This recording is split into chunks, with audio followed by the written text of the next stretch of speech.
할렐루야. 성삼위 하나님의 성호를 여러분들과 함께 찬양하기를 원합니다.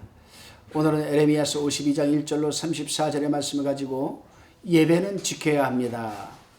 이 예배의 소중함에 대한 주제를 가지고 우리가 요약강의 큐티를 나누어 봅니다.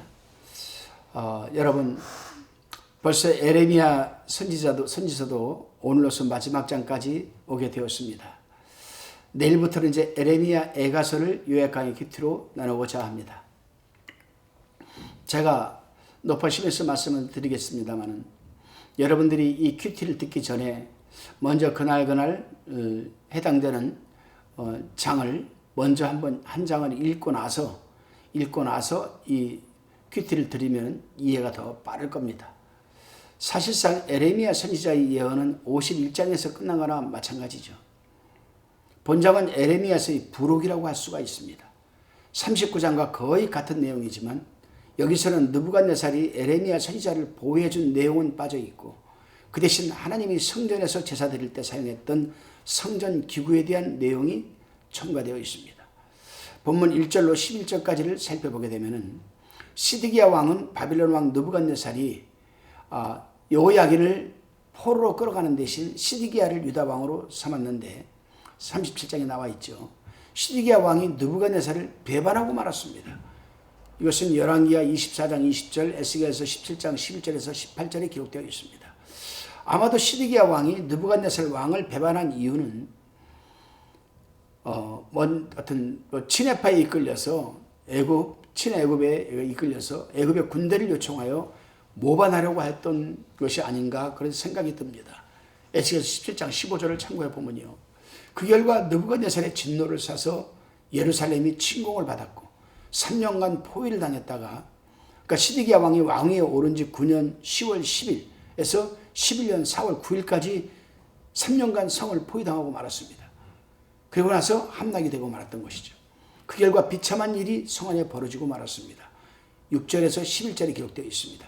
그래서 그 후 매년 4월 9일을 국치, 즉 나라의 수치로 정하고 그들은 금식을 하였습니다. 그렇습니다, 여러분.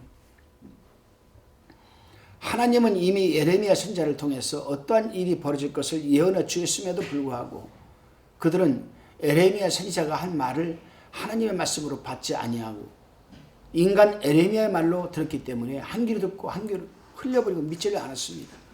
우리 하나님의 사람들은 신실한 주의 종이 선포하는 말씀은 곧 하나님이 나에게 하시는 말씀이구나라는 생각과 자세로 듣고 순종해야 되는 것 아니겠습니까? 왜냐하면 하나님의 말씀이 선포되어지는 곳에는 분명 그 말씀을 들어야 할 영혼이 있기 때문입니다.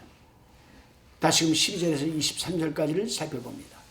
느부갓네살이 왕위에 오른 지 19년이 되던 해가 BC 586년입니다.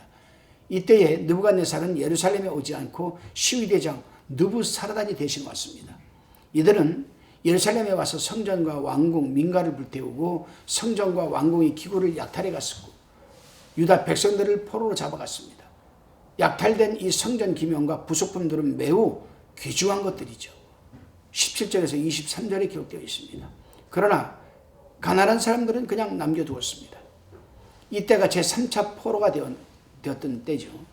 바로 이러한 악행들이 에레미야 선지자로 하여금 피맺힌 심판적 예언의 말씀을 외치게 했던 중요한 요인이 되었던 겁니다. 그렇습니다, 여러분. 에레미야 선지자의 눈에는 유다 백성들이 지은 죄가 있기에 그래도 감내는 하겠지만 그래도 성전을 불태우고 제사에 필요한 귀한 기명을 약탈해가는 것만큼은 용납되지 않았을지도 모릅니다. 왜냐하면 제사에 필요한 기구를 뺏어간다는 것은 곧 제사를 드리지 못한다는 것과 같은 것이기 때문입니다. 우리 하나님의 사람들 또한 마찬가지입니다. 그 어떤 상황에서도 예배를 지켜야 하겠습니다. 예배를 드리기 위한 환경과 재능과 달란트 등 모든 것들은 하나님이 선물로 주신 것들입니다. 이렇게 귀한 것들을 세상살이에 사용하거나 빼앗겨서는 결코 안 될 것입니다. 다시금 본문 24절로 30절까지를 살펴봅니다. 27절에 보면 유다의 중요한 인물들이 바벨론 군대에게 붙잡혀가서 죽임을 당하는 내용이 기록되어 있습니다. 그런데 여기서 자세히 생각하면서 읽어보면 바벨론 군대가 제일 먼저 죽이려고 잡았던 인물은 바로 성전에서 제사를 짓고 나는 대제사장과 부제사장 그리고 성전을 지키는 사람들이었습니다.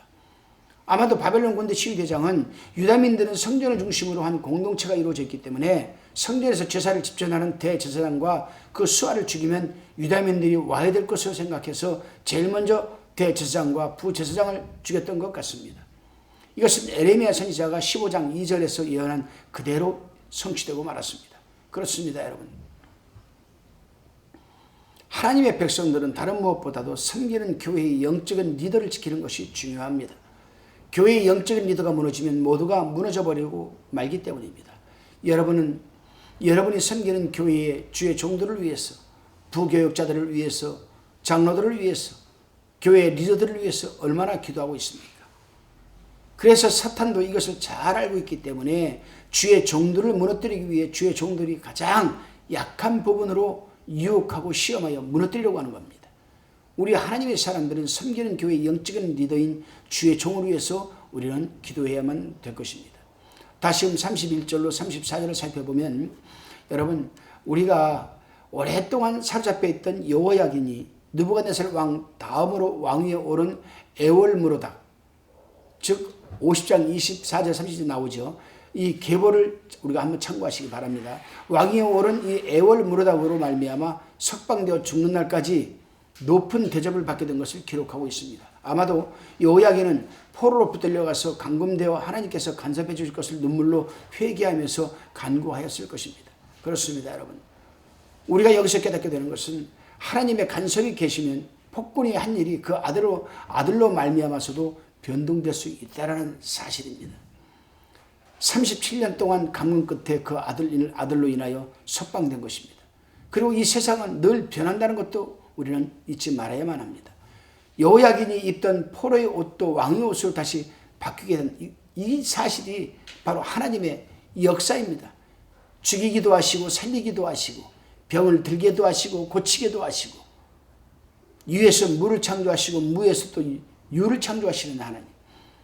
그렇습니다. 이렇게 되는 것은 오직 하나님의 은혜로서 그 백성으로 하여금 불신자들이 손으로도 선한 대우를 받게 해주시는 것 아니겠습니까? 그래서 하나님께서 말씀하시기를 시편 91편 14절로 16절에 보게 되면은 하나님이 가라사대 저가 나를 사랑한즉 내가 저를 건지리라. 저가 내 이름을 안즉 내가 저를 높이리라. 저가 내게 간구하리니 내가 응답하리라. 저희 환난 때에 내가 저와 함께하여 저를 건지고 영화롭게 하리라고 하셨던 것입니다. 여러분, 하나님을 전폭적으로 믿으시고 또 신뢰하시고 맡기시는 삶이 되시기를 바랍니다. 기도합니다. 주님, 말씀이 선포되어져야 하는 곳에는 환경을 바라보지 말고 타협하지 말고 선포하게 하옵소서.